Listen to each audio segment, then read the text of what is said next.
Sobrenatural, capítulo 53. Milagres em preto e branco. Ano 1951. Willie Uspall esperou 66 anos por esta noite. É agora ou nunca. Ele pensou ansiosamente. Se eu puder apenas chegar lá a tempo. Ele queria que o táxi fosse mais rápido, mas a hora do rush forçava o motorista a ir devagar. Willie deu uma rápida olhada em seu relógio. A reunião de William Branagh logo começaria. Se ele não chegasse cedo o suficiente para pegar um cartão de oração, sua viagem poderia ser em vão. Sem um cartão de oração, ele não poderia entrar na fila de oração. E se ele não entrasse na fila de oração, como ele poderia alguma vez realizar seu sonho? Por mais de meio século, ele mantivera um fantástico sonho queimando sem chama em seu coração. Uma minúscula e ardente brasa de desejo que ele não permitiria morrer. Willie Uspall queria caminhar sem ajuda. Era tão simples e tão complicado. A última vez que ele caminhara sozinho foi quando ele tinha 18 anos, antes dele quebrar sua coluna em um acidente na lavoura. Através de todos os dificultosos anos que seguiram, ele lutou para manter vivo seu lema: não permita nada te desencorajar e jamais desista. Crendo em um Deus de poder ilimitado, Willie tinha orado sinceramente para andar novamente. Deus o curara de várias doenças, incluindo um câncer inoperável em uma face. Apesar dos muitos anos que ele tinha orado pela fé apropriada, de alguma forma ele jamais fora capaz de atingir o nível de fé necessário para levantar e andar. Até agora, talvez. No dia anterior, Willie Uspall e sua esposa Lily foram a uma convenção de ministros batistas perto da casa deles em Santa Mônica, Califórnia. Ali eles encontraram o Dr. Ray Davis, o ministro que tinha ordenado William Branagh em 1932. Willie Uspall perguntou ao Dr. Davis se todos os relatórios fenomenais que ele ouvira sobre William Branagh era verdade. Roy Davis contou a ele acerca de um milagre que ele vira de primeira mão. Um diácono em sua igreja chamado Frank Schimwerker tinha ficado impossibilitado de andar quando quebrara sua coluna 10 anos antes. Confinado a uma cadeira de rodas, ele se fez útil trabalhando no escritório da igreja. No ano anterior, Schimwerker assistira uma campanha de cura Branagh e naquela noite William Branagh disse que tivera uma visão de Frank Schimwerker caminhando. Schimwerker imediatamente se levantou e saiu de sua cadeira de rodas. Davis disse que Frank Schimwerker tem andado muito bem desde então. Esta história abanou a brasa do sonho de Willie até ficar vermelha e soltar fumaça. Se ele pudesse alguma vez conseguir que William Branagh orasse por ele, talvez ele pudesse caminhar novamente. Então ele soube que William Branagh estava prestes a terminar a campanha de cura em Los Angeles. De repente, o velho sonho de Willie começou a queimar novamente. Ele foi direto para casa, Fez as malas, fez uma reserva no próximo voo para Los Angeles. Era isto. Esta era provavelmente sua última chance. Esta era a razão pela qual ele tinha que chegar à reunião Brana cedo o suficiente para conseguir um cartão de oração. Infelizmente, o tráfego estava agora ficando mais pesado, fazendo o seu táxi ir ainda mais devagar. Nervosamente ele olhou para o aparelho de suas costas. Willie, disse sua esposa, mantenha seus olhos no Senhor. Deus tem te trazido vitorioso através de tantas provas. Pense em quanto mais isto o honrará atravessar o continente e testemunhar para ele sem muletas, declarando ser ele não somente o salvador de sua alma, mas também o grande médico que tem curado o seu corpo. Willie sabia que ela estava certa, mas um lençol de dúvida estava ainda tentando sufocar seu fogo. Ele pensou acerca de quanto tempo fazia desde que ele caminhara sem muletas. Seu acidente acontecera em 1884, era agora 1951, 66 anos mais tarde. Muita coisa tinha acontecido desde aquele fatal dia de verão de 1884. Os 7 anos que ele passara acamado parecera como um pesadelo. Todavia, aqueles mesmos anos agonizantes o levaram mais perto de Deus. De sua cama de sofrimento, ele escreveu um livro inspirado, Willie, Sincero, ou Ecos de um Solitário. Este livro deu início à sua longa carreira em serviços públicos. A venda de Sincero Willie deu a ele dinheiro suficiente para frequentar a universidade. Mais tarde, ele fundou a revista A Era Dourada, a qual ele editou por 13 anos. Então ele entrou na política e em 1919 ele ganhou um assento no Congresso dos Estados Unidos. Eleito pelo povo de Geórgia, Willie estava especialmente orgulhoso dos 8 anos que ele tinha servido na Casa dos Representantes dos Estados Unidos. Muitos de seus amigos ainda se referem a ele como congressista Uspal. Em 1932, ele fez campanha para ser presidente dos Estados Unidos, concorrendo como candidato pelo Partido Proibicionista. Depois de sua derrota presidencial, ele trabalhou voluntariamente na educação cristã, ajudando crianças desfavorecidas a irem à escola. Ele visitou escolas de 42 estados, discursando a 10 milhares de estudantes, encorajando-os a terem um propósito ligado a Deus.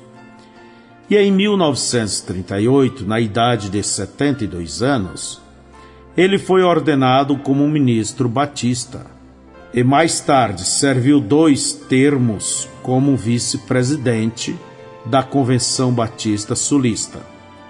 Ele até mesmo trabalhou por um tempo como vice-presidente da Universidade Batista Linda Vista, em um seminário em San Diego, Califórnia. Agora, na idade de 84 anos, Willie Uspal sentia-se orgulhoso de sua distinta carreira, especialmente ao considerar sua invalidez. Através de todos aqueles dificultosos anos, ele jamais perdera seu sonho de que algum dia ele poderia andar novamente, tão livremente como qualquer outro homem. Ele sempre crera que se ele pudesse apenas se apossar da fé apropriada, qualquer coisa era possível. Enquanto o motorista do táxi lutava para ter algum progresso no pesado tráfego, Willie pegou de seu bolso um recorte de jornal e o leu novamente para encorajamento. O artigo falava a respeito de um milagre que acontecera no ano anterior a Florence Nightingale Shirlaw, uma parente de Florence Nightingale, a famosa enfermeira inglesa do século XIX.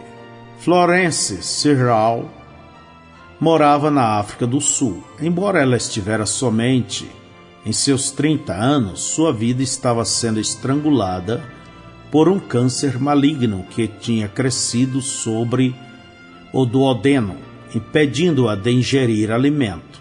Como o câncer era inoperável, sua condição parecia sem esperança. Seu médico a alimentou pelo intravenoso por vários meses, enquanto seus músculos se contraíam e sua pele se encolhia aos ossos. Finalmente, seu peso caiu para 22,7 kg, fazendo ela parecer pele esticada sobre ossos. Aqueles que estavam ao redor dela pensavam que ela estava em seu fim, mas, contudo, Florence Nightingale Shirlaw não tinha desistido. Ela tinha lido sobre William Branham e o incrível sucesso que ele estava tendo orando pelos enfermos. Em 1946, William Branham dissera que um anjo trouxera a ele uma comissão de Deus para levar um dom de cura divina às pessoas do mundo. O anjo havia dito a ele que, se ele fosse sincero e levasse as pessoas a crerem nele, nada pararia diante de sua oração, nem mesmo o câncer. A senhorita Shirlaw enviou uma passagem aérea para William Branham e rogou-lhe que fosse à África do Sul para orar por ela. Infelizmente, o evangelista estava já agendado a ir para a Suécia, Finlândia e Noruega. Quando Florence Shirlaw soube que o irmão Branham pararia na Inglaterra para orar pelo rei George VI, ela fretou um avião para ir a Londres. Seu avião pousou poucos minutos antes do avião que levava o evangelista americano. Até então, Florence estava quase morta. Suas veias tinham entrado em colapso, significando que sua enfermeira não mais podia ingerir uma agulha para alimentação intravenosa. Sua voz era um sussurro, seu respiro era superficial, seu pulso era lento e débil. William Branham pediu a Deus para curá-la no nome de Jesus Cristo e então ele profetizou: "Assim diz o Senhor, você viverá e não morrerá." Tão incrível quanto parecia a profecia, foi verdade. O artigo mostrava uma foto atualizada de Florence Nightingale Shirlaw, pesando 70 quilos, sorrindo, parecendo cheia de vida e energia. William Spall embolsou recorte de jornal em seu casaco azul. Sua fé estava queimando como fogo em arbusto soprado por um fresco vento californiano. Apenas deixe-o entrar naquela fila de oração agora. Seu táxi lento parou, fazendo este cartão de oração estar distante.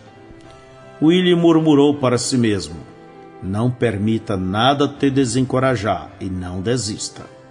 Howard Branham bateu de leve na porta do quarto do hotel de seu irmão Billy e disse calmamente: "A reunião está para começar. Se não nos apressarmos, vamos nos atrasar." Ele esperou por uma resposta. Nada veio.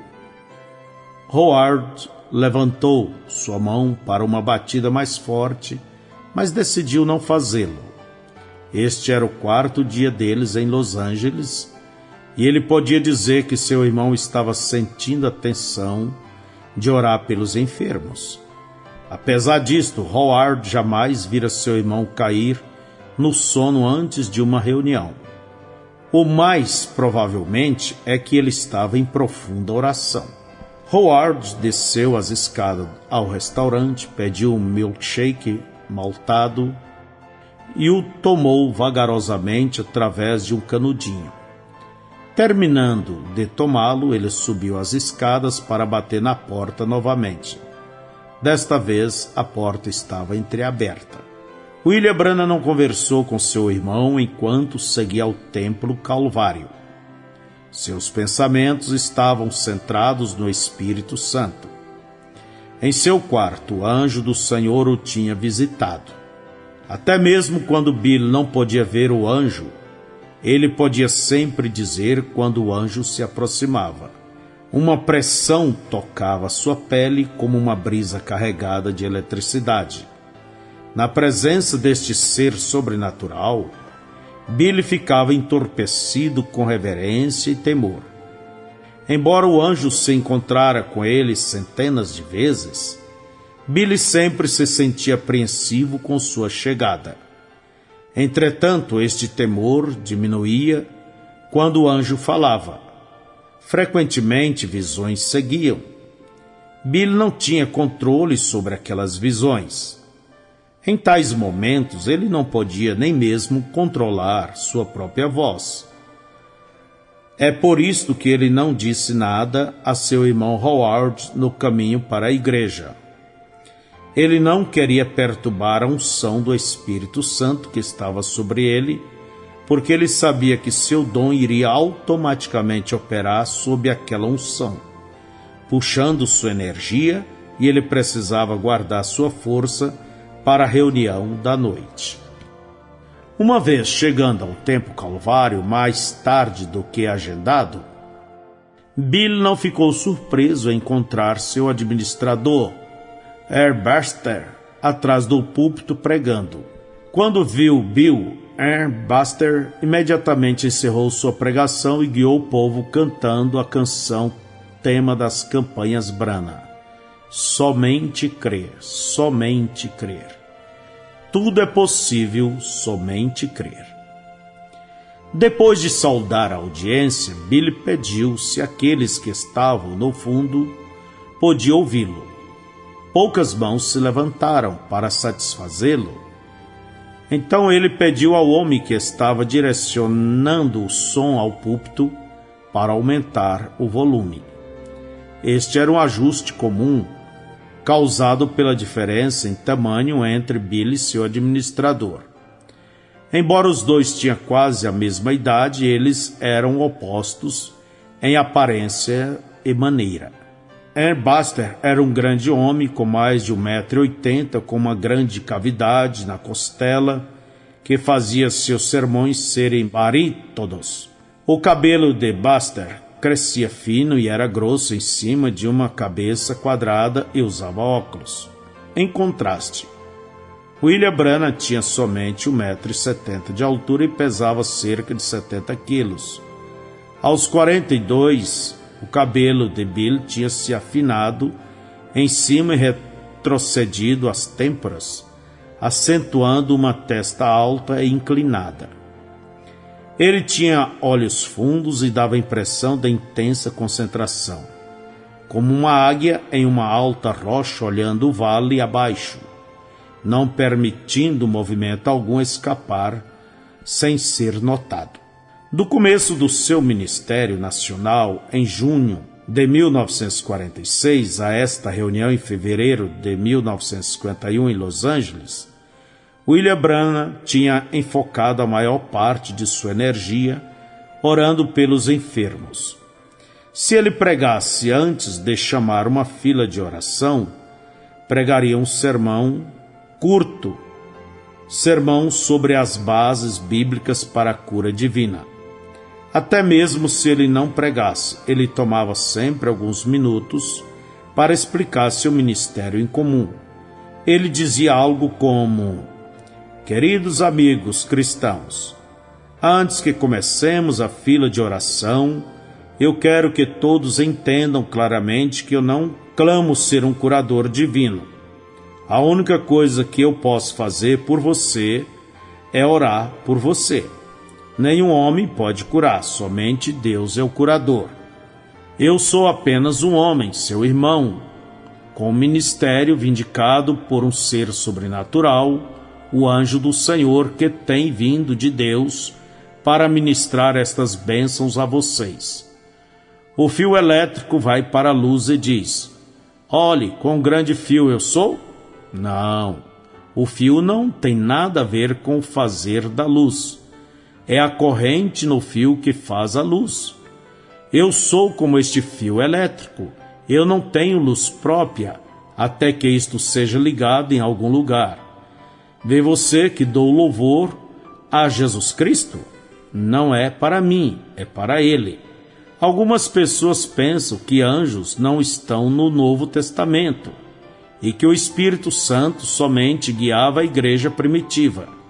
É verdade que o Espírito Santo guia a igreja, mas anjos estão sempre ministrando espíritos em todas as eras. Lembre-se, em Atos capítulo 8, o anjo do Senhor apareceu a Filipe e disse a ele para ir ao deserto de Gaza e testemunhar para aquele eunuco da Etiópia. E quando Pedro estava na prisão, o anjo do Senhor reluziu como uma luz sobre ele. O tocou, desprendeu as correntes e o guiou para fora. E não se esqueça de São Paulo. Depois de 14 dias e noites no mar, naquela tempestade, todas as esperanças de serem salvos haviam saído.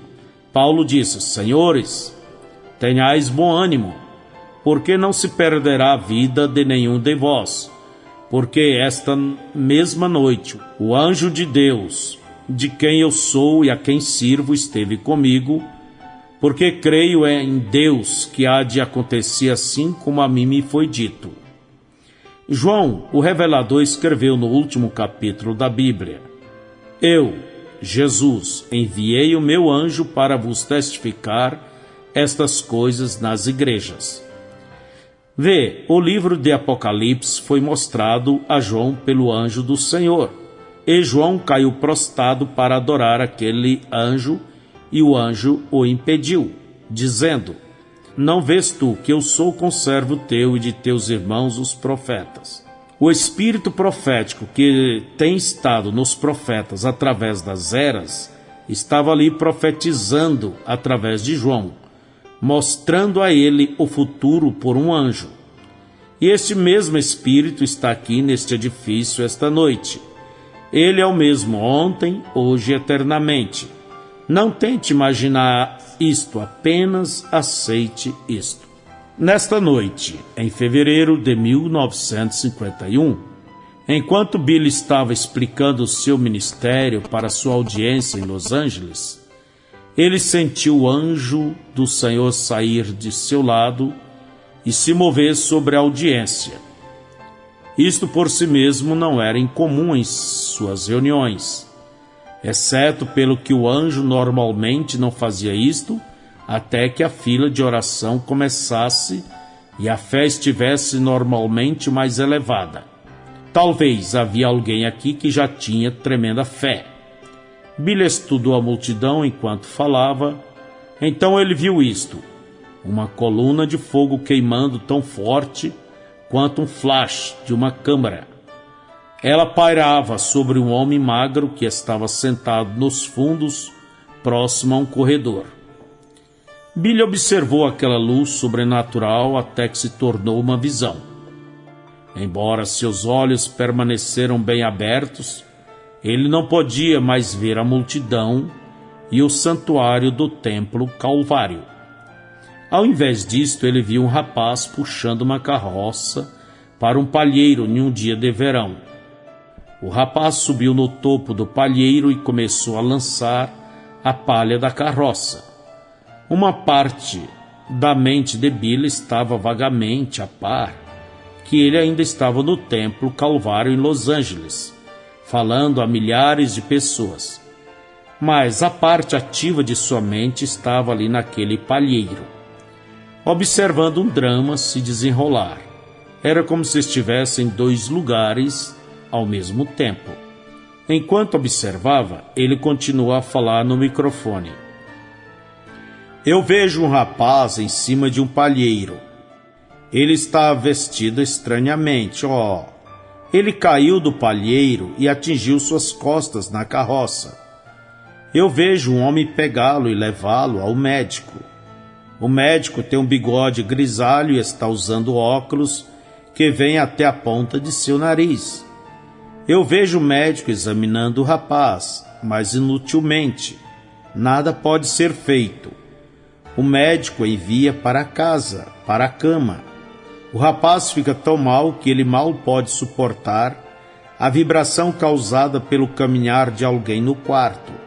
Eu o vejo perfurando buracos no chão de madeira para reduzir as vibrações. Agora o rapaz está fazendo algum tipo de trabalho. Ele está escrevendo.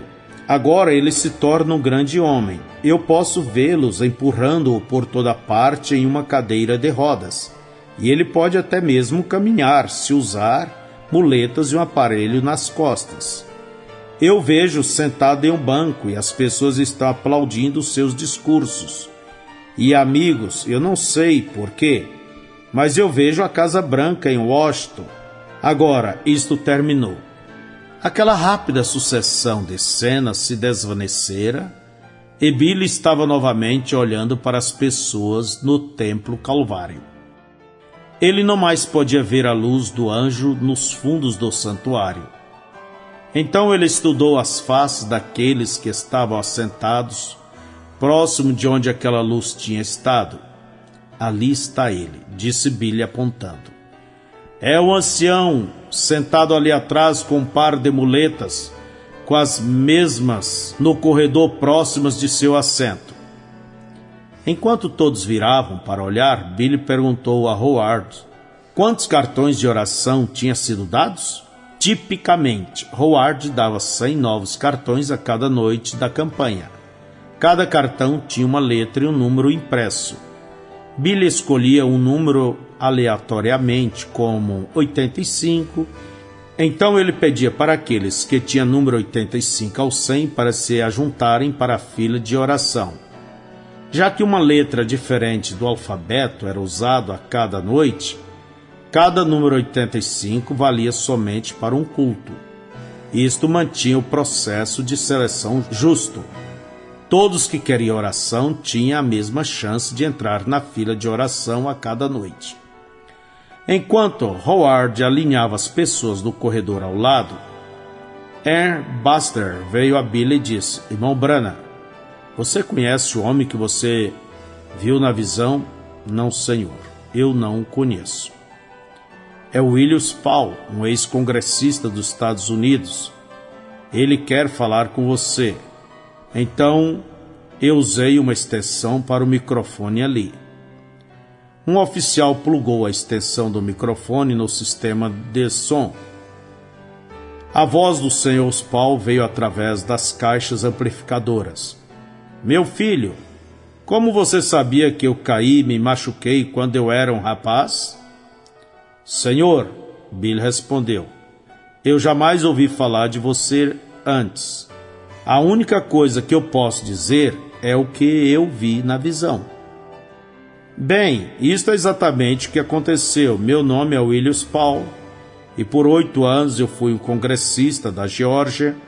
Eu me candidatei a presidente dos Estados Unidos em 1932, mas fui derrotado porque eu me coloquei contra a legalização de uísque. Eu sou contra isso até o dia de hoje. Eu tinha 18 anos quando me machuquei. Eu tenho estado inválido por 66 anos, 7 anos acamado e 59 anos na cadeira de rodas e muletas. Eu tenho orado dúzias de vezes, sem sucesso. Há poucos dias atrás, o Dr. Roy Davis me aconselhou a vir até aqui pedir que você intercedesse a Deus por mim. Meu filho, eu vou ser curado? Eu não posso te dizer, meu irmão, eu não sei. A única coisa que eu posso te dizer é que eu vi na visão, e agora ela tem saído de mim. Billy olhou para o corredor ao lado. Howard acenou em sinal que a fila de oração estava pronta para começar. Embora o santuário estivesse cheio, poucas pessoas foram permitidas se assentarem atrás de Billy na plataforma. Ele aprendera por experiência que isto era melhor. Sob a unção, se tornava extremamente sensível a espíritos.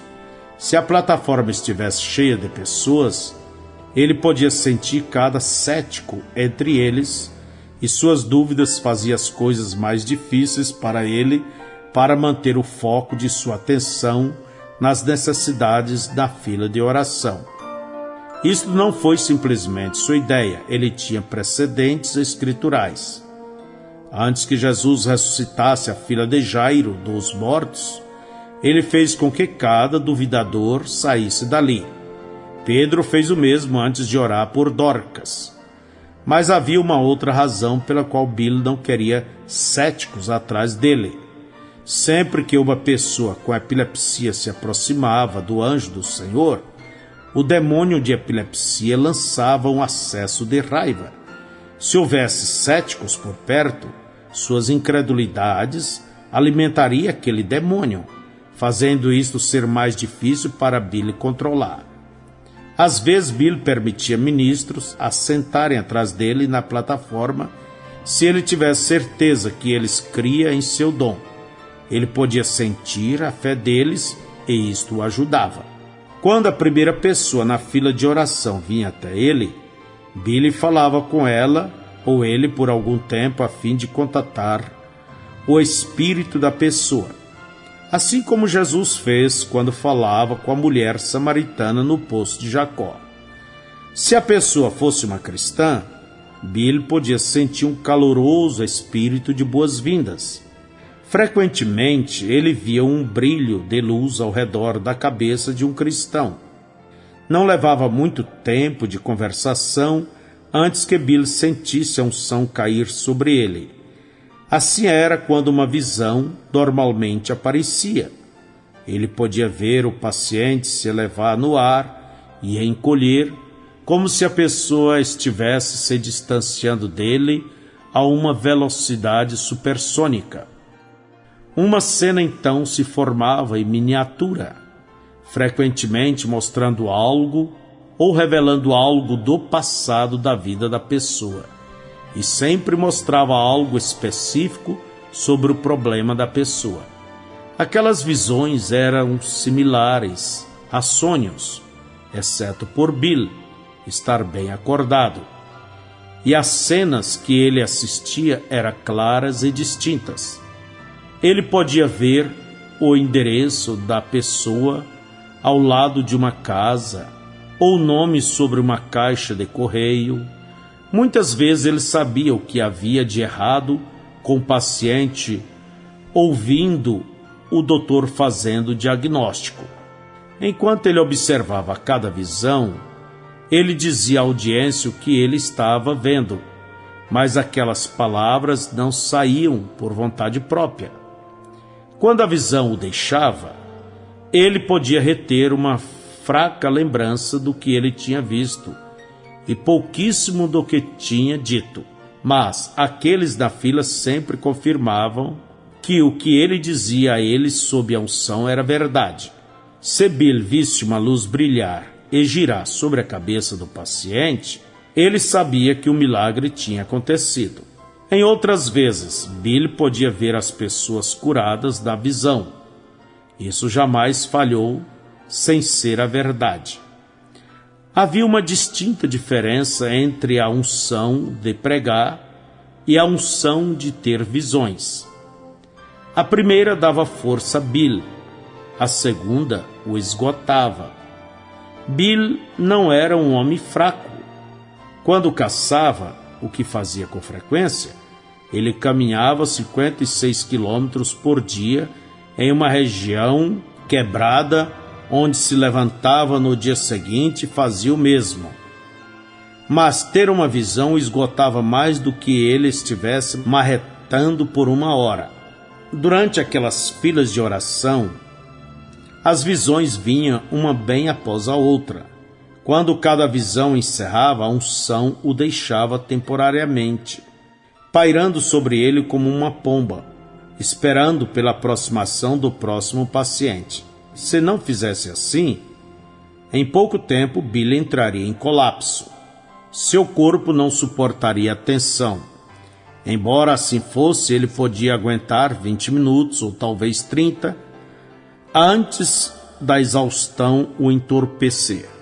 Naquela noite, no Templo Calvário, as 15 pessoas escolhidas para a fila de oração vieram à frente uma a uma, cada qual com seu problema, os quais as visões discerniram com precisão. Quando chegou a hora da última pessoa se aproximar dele, Bill cambaleou como se fosse cair. Buster foi adiante para pegá-lo, mas Bill recuperou seu equilíbrio. Sua face ficou enrubescida, seus lábios ficaram grossos e sua pele formigou como se fosse falta de circulação. De repente, uma outra visão apareceu. Bill olhou um jovem médico usando um casaco branco. O médico usava óculos com lentes grossas e tinha um refletor amarrado em sua testa. Cruzando seus braços, o médico olhou abaixo e maneou sua cabeça desanimado. Bill seguiu o olhar do médico e disse: "Eu vejo um jovem doutor, magro e alto. Ele está usando óculos com armação na cor laranja. Ele está operando uma garotinha de cor com cerca de 5 ou 6 anos de idade. Ele tirou suas amígdalas, mas algo deu errado e agora ela está paralisada dos ombros para baixo." No mesmo momento em que a visão o deixou, Bill ouviu uma mulher gritar. Lá de trás do santuário, uma mulher forte de cor tomou seu caminho para a frente. Ela estava empurrando uma maca sobre rodas e gritava: "Senhor, tenha misericórdia!" Aquela era meu bebê. Vários oficiais tentaram impedi-la. Como jogador de futebol americano, esta grande mulher empurrou os oficiais ao lado e continuou seu caminho. Finalmente, homens suficientes formaram uma linha em sua frente e ela teve que parar. Mas continuava gritando: "Pastor, aquele era meu bebê." E era assim que o doutor se parecia. Isto aconteceu há 2 anos atrás e ela não tem caminhado desde então. Ela está curada? Eu não sei, tia. Como eu disse ao congressista antes, a única coisa que eu posso dizer é o que eu vejo na visão. É sua filha na maca? Sim, eu tenho orado inúmeras vezes por sua cura. Bem, tia, eu posso orar por ela e talvez o Senhor Jesus a cure. Mas para dizer que vai ser curada, isso não posso dizer por mim mesmo. Ele olhou para seu irmão. Howard, é a última pessoa na fila?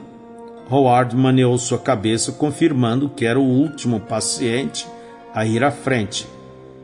Bill notou o que parecia como que um risco branco movendo-se sobre a cabeça das pessoas.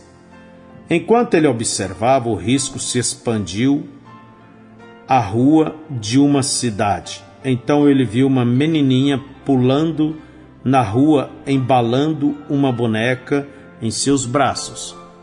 Bill disse à mãe: "Tia, Jesus Cristo tem te recompensado por sua fé.